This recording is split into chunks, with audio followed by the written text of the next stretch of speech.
Formidable robot.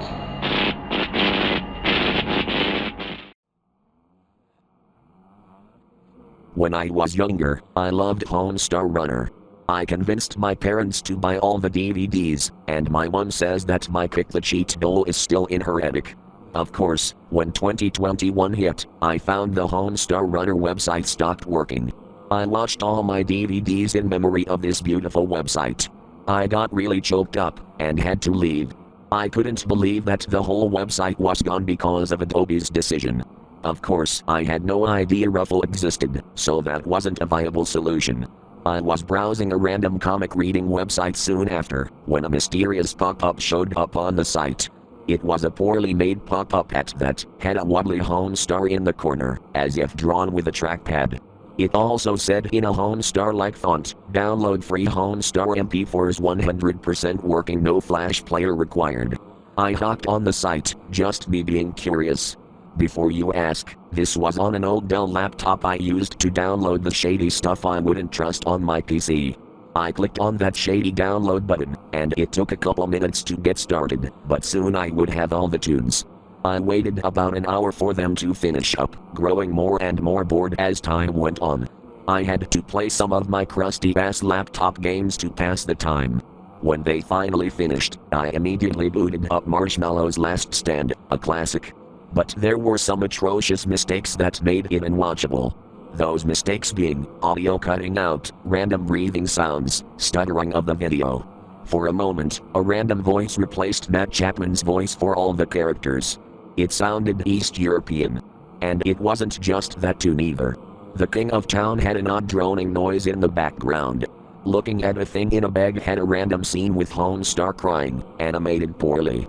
The StongBadTheLame webcomics, or SBMail for short, had an oddity where instead of the two guys in the Meatloaf comic muttering computer specs, they mutter the ramblings of what seemed like a murderer thinking about his actions. An example was, two dead with arms and hair ripped off resembling a monster, and several others had been recorded off some crappy Canon camera from the 2000s. I watched the SBMail, 2 years, and it went to the Easter egg, like in the original SBMail, except instead of an insanely photoshopped Homestar, it went to the website of a man named Larvensky Polgia. It only consisted of that name and an image of a man with blonde hair with an unnaturally big smile.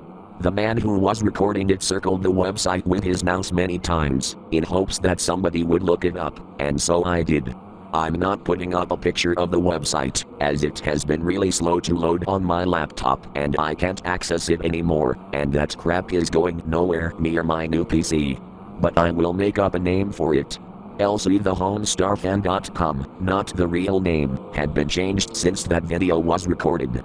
It was changed to a red splotchy background, with the text, "Hell's come my life, it's done," with an absolutely abhorrent image.